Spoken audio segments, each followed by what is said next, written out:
ناظرین کرام، آج کسی سٹار یا کسی بااثر انسان کے بارے میں بات ہوتی ہے کہ یار وہ انسان بہت ہی کرزمیٹک پرسنالٹی کا مالک ہے. وائب کی بات ہوتی ہے. He have so much strong vibe. Human history میں جس قدر با اثر شخصیت آپ صلی اللہ علیہ وسلم کی گزری ہے اس کی نظیر ملنا ناممکن ہے. یہی وجہ ہے کہ مشرکین مکہ آپ صلی اللہ علیہ وسلم کو ساحر و جادوگر کہا کرتے تھے، العیاذ باللہ. کیونکہ جو انسان ایک دفعہ آپ کی مجلس میں حاضر ہو جاتا پھر اس کو آپ کی مجلس کے علاوہ کسی اور جگہ پہ سکون نہیں ملتا تھا. اب جب کہ آپ صلی اللہ علیہ وسلم کی زندگی ہمارے لیے ایک اسوہ حسنہ ہے تو آپ کی زندگی میں سے ہمیں کچھ ایسے اصول ملتے ہیں، اگر ہم ان کو اپنا لیں تو ہم بہت ہی آسانی سے اپنی شخصیت کو ایک با اثر شخصیت میں ڈھال سکتے ہیں. اور یہ وہی اسالیب ہے جن کی باز گشت آج ہمیں ماڈرن ورلڈ میں سننے کو ملتی ہے. آج کی ویڈیو میں ہم ان 6 اصولوں کے بارے میں یا ان 6 اسالیب کے بارے میں بات کریں گے. اگر آپ ان کو اختیار کر لیں تو آپ بہت ہی آسانی سے اپنی پرسنالٹی کو ایک کرزمیٹک پرسنالٹی یا ایک با اثر شخصیت میں ڈھال سکتے ہیں. نمبر 1، التماسل. یعنی کہ جب آپ کسی دوسرے انسان سے مخاطب ہوں تو کوشش کریں جس حد تک ممکن ہو سکے اس انسان سے اسی کے انداز میں اور اسی کے اسلوب میں مخاطب ہوں. ایک دفعہ آپ صلی اللہ علیہ وسلم ایک سفر میں تھے تو ایک اعرابی دور سے آپ کو صدا لگانے لگا، یا محمد یا محمد. اب صحابہ کرام رضوان اللہ علیہ مجمعین اس کو ڈانٹنے لگے تو آپ نے ان کو منع فرما دیا اور اس اعرابی سے اسی انداز میں مخاطب ہو کے کہنے لگے، ہا ان ہا ان.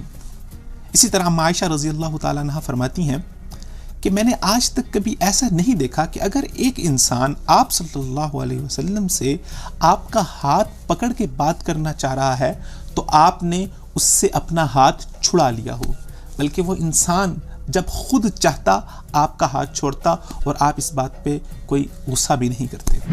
نمبر 2، مسکراہٹ. مسکراہٹ ایک ایسی جادوئی چیز ہے، آپ کبھی تجربہ کر کے دیکھ لیجئے کہ اگر ایک انسان آپ سے ناراض ہے تو آپ اس سے مسکرا کے بات کیجئے. آپ کو اپنی اس مسکراہٹ کا فی الفور اثر اس انسان کے چہرے میں بدلاؤ کی صورت میں نظر آئے گا. ایک صحابی فرماتے ہیں میں نے آج تک آپ صلی اللہ علیہ وسلم کو نہیں دیکھا کہ آپ کسی سے بات کر رہے ہیں اور آپ کے چہرے پہ مسکراہٹ نہ ہو. سیرت نگار آپ صلی اللہ علیہ وسلم کے بارے میں لکھتے ہیں کہ آپ بسام المحیا تھے، یعنی کہ آپ کی مسکراہٹ اس قدر خوبصورت مسکراہٹ تھی کہ دیکھنے والے انسان کے اندر ایک نئی زندگی اور ایک نئی امنگ بھر دیتی تھی. نمبر 3، دوسروں میں اپنی دلچسپی اور اپنے انٹرسٹ کا اظہار کیجیے. آپ دوسرے انسان کو یہ باور کرانے کی کوشش کیجیے کہ اس کا مقام آپ کی نظر میں کیا ہے، اس کو محترم کرنے کی کوشش کیجیے.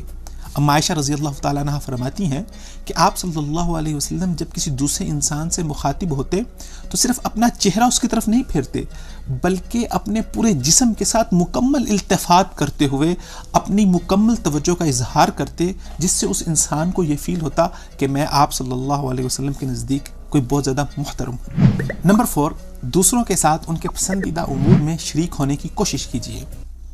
آپ کا جن لوگوں کے ساتھ اٹھنا بیٹھنا ہے ان کے بارے میں جاننے کی کوشش کیجیے کہ ان کو کس چیز کے بارے میں بات کرنا پسند ہے، پھر ان سے انہی امور کے متعلق بات کیجیے. اور جب ان کو کوئی بات سمجھانی ہو تو کوشش کیجیے کہ انہی امور میں سے مثال دے تاکہ وہ لوگ اس کے ساتھ ریلیٹ کر سکیں.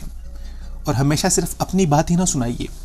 صحابہ کرام رضوان اللہ علیہ مجمعین فرماتے ہیں کہ آپ صلی اللہ علیہ وسلم ہمارے ساتھ نماز فجر ادا کرتے، پھر اشراق تک وہاں پر ہی بیٹھے رہتے اور اس کے بعد جو صحابہ کرام مسجد میں موجود ہوتے آپ ان کے ساتھ خوش گپیاں فرماتے. اور صحابہ فرماتے ہیں کہ ہم اپنے ایام جاہلیت کا تذکرہ کیا کرتے تھے کہ ہم ان ایام میں اس طرح کیا کرتے، اپنے قصے کہانیاں سناتے اور پھر آپ صلی اللہ علیہ وسلم خود بھی مسکراتے اور صحابہ بھی مسکراتے. نمبر 5، بات کرتے ہوئے نرمی اختیار کیجیے اور اپنے لہجے میں کچھ نزاکت پیدا کریں. آپ صلی اللہ علیہ وسلم اس کائنات کے سب سے نرم خو انسان تھے، اس لیے صحابہ کرام اور صحابیات رضوان اللہ علیہ مجمعین آپ سے اپنا کوئی بھی مسئلہ ڈسکس کرتے ہوئے ہچکچاتے نہیں تھے. اللہ تعالیٰ قرآن میں فرماتے ہیں اے نبی صلی اللہ علیہ وسلم اگر آپ سخت طبیعت کے مالک ہوتے تو یہ تمام صحابہ آپ سے دور ہو جاتے. ایک دفعہ کا ذکر ہے کہ آپ صلی اللہ علیہ وسلم کے پاس کچھ صحابیات اپنے مسائل پوچھنے کی غرض سے حاضر ہوئیں. راوی فرماتے ہیں کہ وہ آپ صلی اللہ علیہ وسلم سے اتنا فرینکلی بات کر رہی تھی کہ ان کی آواز بعض اوقات آپ کی آواز سے بھی اونچی ہو جاتی، اور آپ صلی اللہ علیہ وسلم ان کو منع بھی نہیں فرما رہے تھے۔ اتنی دیر میں حضرت عمر رضی اللہ تعالیٰ عنہ دروازے پہ آ گئے۔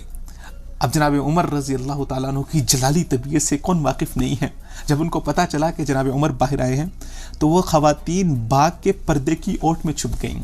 جب جناب عمر اندر تشریف لائے تو آپ صلی اللہ علیہ وسلم حضرت عمر کو دیکھ کے مسکرانے لگے اور کہنے لگے کہ یہ خواتین آپ سے ڈر کے اس پردے کے پیچھے چھپ گئی ہیں۔ تو وہاں پہ جناب عمر اپنی جلالی طبیعت میں فرمانے لگے، یا عدوات انفسہن، اے اپنی جان کی دشمنوں، تم اللہ کے رسول سے نہیں ڈرتی اور مجھ سے ڈرتی ہو؟ تو اس وقت رسول اللہ صلی اللہ علیہ وسلم مسکراتے ہوئے کہنے لگے، اے عمر، اگر شیطان بھی آپ کو ایک رستے سے آتا ہوا دیکھ لے تو وہ بھی اپنا رستہ چھوڑ کے وہاں سے بھاگ جاتا ہے۔ نمبر 6، کبھی بھی کسی انسان کو دوسرے انسان کے سامنے ملامت نہ کیجیے۔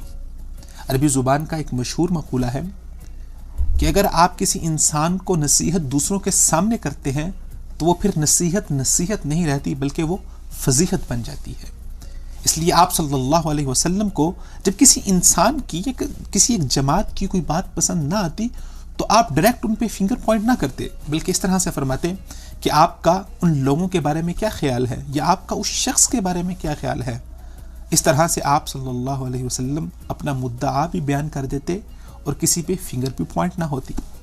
تو یہ وہ اصول و اسالیب ہیں، اگر ہم ان کو اختیار کریں تو ہم اپنی شخصیت کو بآسانی سے ایک با اثر شخصیت میں ڈھال سکتے ہیں، ایک ایسی شخصیت جس کو سب لوگ پسند کریں اور جس سے سب لوگ محبت کریں۔